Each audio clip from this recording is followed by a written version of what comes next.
South of Fargo, revised final cut. A Nocturnal Neanderthal original. Extended narration script. I'm south of Fargo when the truck dies. No warning. Just the check engine light winking like a joke I didn't get. The radio coughs, the dash goes dim, and the engine gives one stubborn last shudder. Then everything stops. Wind pushes across the fields and the metal ticks as it cools.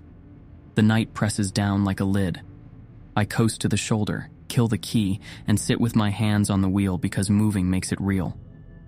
There are no porch lights, no distant trucks on the interstate, just a 2-lane slice of black and the smell of hay and old dirt. The sky sits so close the stars look like frost on a window. I try the ignition. Click. Again. Click, click. The dome light flares and goes out like someone took a match to it. I pop the hood. The radiator hisses.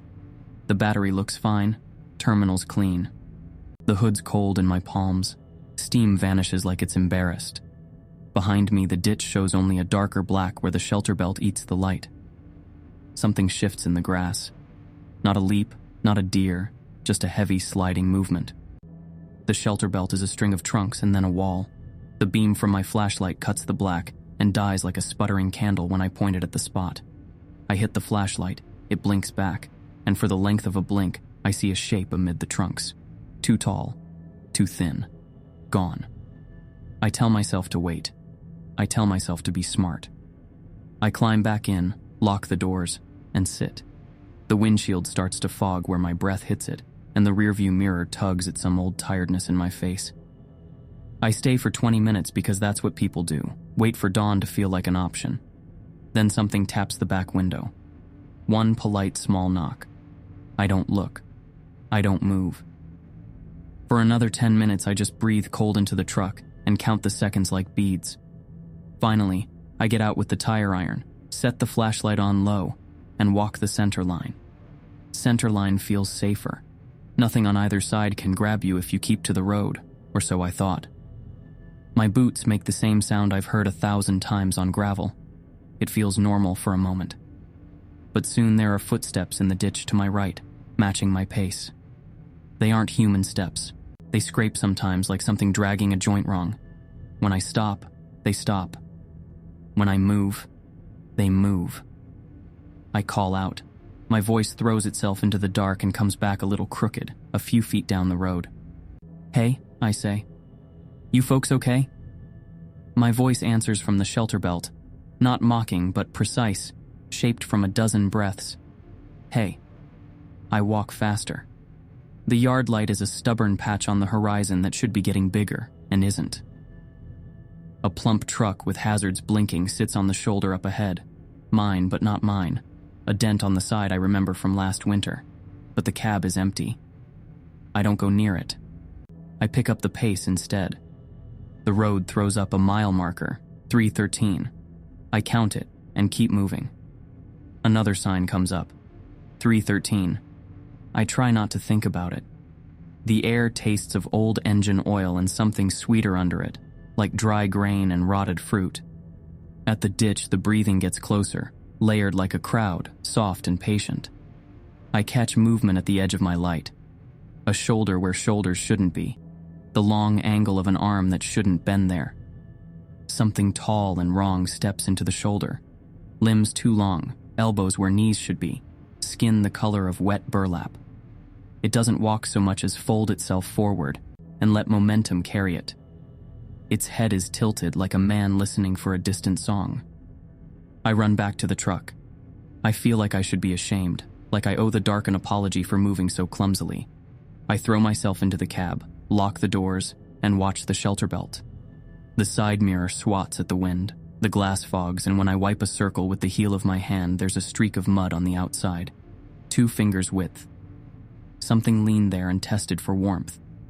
After a long sit, I step out again, because being still is the worst part. If you do nothing, your thoughts get to work making monsters of themselves. If you move, at least the monsters have to chase you. I take the tire iron. I set my slow beam on the paint line and walk. On the second walk, the night seems fuller. The ditch breathes like a living thing, and once, right near a ditch cross, I swear I hear the metallic clink of a coin or a key. I shine the light and see the glint of something round, the top of a toy truck or a coin, half buried where the grass is flattened. The sound of a small thing in the dark becomes an orchestra of small lives, startled, picking up rhythm. I pass a body. I don't look directly at it. Habit. But once you know what to look for, you see it. The fur matted where flies fed, ribs showing like someone tried to read the inside. I step over it and pass another body in the same pose, the same stain in the same spot, like someone made a pattern and forgot to change the angle. That's when I notice the tracks, not deer, not dog. A long stride, toes kind of like ours but too long, a hook on the end of each toe. The prints go into the Shelterbelt and don't return. The yard light grows and then stalls and then starts bobbing away from me like a drunk man stumbling down the road. I feel like I'm moving through molasses. Every time I stop to breathe, the ditch fills with a dozen tiny sounds. Breathing, licking, the scrape of nails on gravel. The air fills with whispers that aren't words yet, half hums that shape themselves around my name until I feel like a punctuation point in some sentence the night is trying to finish. A truck passes in the distance with no sound under its tires, like someone muted the world for ceremony. Headlights flash and hold, and for 1 second I see dozens of shapes hunched in the ditch like they're waiting for an elevator. When the truck's taillights recede, it's like someone closed a book. The shapes melt back into grass. I nearly give up and head for a farmhouse light that should be a mile down. That light, thin and proud, feels like a promise. The ditch shapes press closer like an audience on both sides. The air is full of the scent of moss and something coppery under it. My hands start to go numb from the cold. There's a cluster of amber hazard lights blinking out in the middle of the field now, not attached to anything but rising and falling at shoulder height. They move like a school of fish making a slow, careful pass. The thing in the ditch steps out without sound and stands on the gravel shoulder. It's taller than me and longer in its limbs. Its jacket looks wrong, too small, as if it had been made for someone narrower. But it wears it anyway, as if clothes can make anyone presentable. Its face isn't a face. It's a hollowed-out burl with teeth like tiny knives clicking and rubbing together. Inside that hollow eyes float and scuttle. Dozens of them, like minnows in a pail. They turn and look at me separately, not as a set. They don't blink in unison. It tips its head, listening. There's a sound from the field that answers it. Hundreds of small thumps, like someone walking a row of chairs across a stage. Then something else moves, taller, bulkier, not quite the same shape. Not people, not animals. Humanoid, yes, but not people. Limbs too long, joints kicked wrong like the farmer's scarecrow grew bones. Whatever that first thing is, it lifts its arm and the amber lights in the field drift toward it as if they're being called home. I take a step back, and the ditch behind answers with a chorus of new movement. The road is being hemmed in. That's when I see it. The light I'd been walking to is not a farmhouse. Up close, it's a service tower, one of those lattice jobs with a single blinking lamp and a maintenance platform halfway up.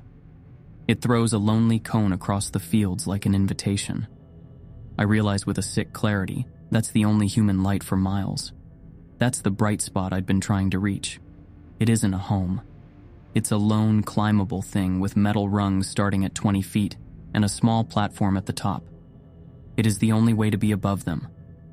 Adrenaline gives my legs a kind of mercy I didn't earn. I run. The amber bobbing lights in the field lift and begin moving parallel to me, like people marching in a parade for an absent band. I reach the tower, grip the first rung, and start to climb.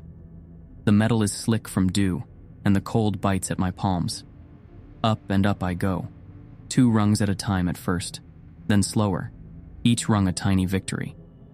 From below, the shapes in the ditch gather like a tide at the pier. They stretch and thrum. When they move, their limbs make a sound like dry corn rubbing. They don't call up to me. They don't need to. The wind carries the soft scraping sound of 1,000 small hooves on dry stalks. I breathe with the rungs, counting them as I go. 1, 2, 3. Halfway up, 30 feet maybe. I look down and realize I made a mistake. Climbing makes me visible from every angle, like a candle in a cathedral. The tower gives you nothing to hide behind. Below, the ditch creatures are patient. They're in no hurry. Their heads bob to keep a read on me like a radio dial. I can see more shapes moving in the corn, something long and low sliding like a shadow with knees. I should have kept going. I should have climbed until the platform felt like safety. But the wind picks up, and the tower hums, and from below comes a noise that sounds almost like singing, thin, layered, and wrong. It encompasses all the breaths and pieces itself into words that are mine. They say my name the way a radio finds a station. Some of them start to climb too. Not on the steel, on the ground under the tower, they fold into each other and make ladders of limbs, roots, and something like rope growing from their shoulders. They pile and push until there's a living column reaching up toward me, and I see the hands, long, jointed, ended in root-like fingers, and they reach. My palms are bleeding before I know it. The steel is slick and cold and one hand slips. My boot scrapes the rung, and I feel that sharp, honest fear that means you are very close to the end of an equation that is sure to be solved. The climbing becomes a panic, my breath a series of short, wrong notes.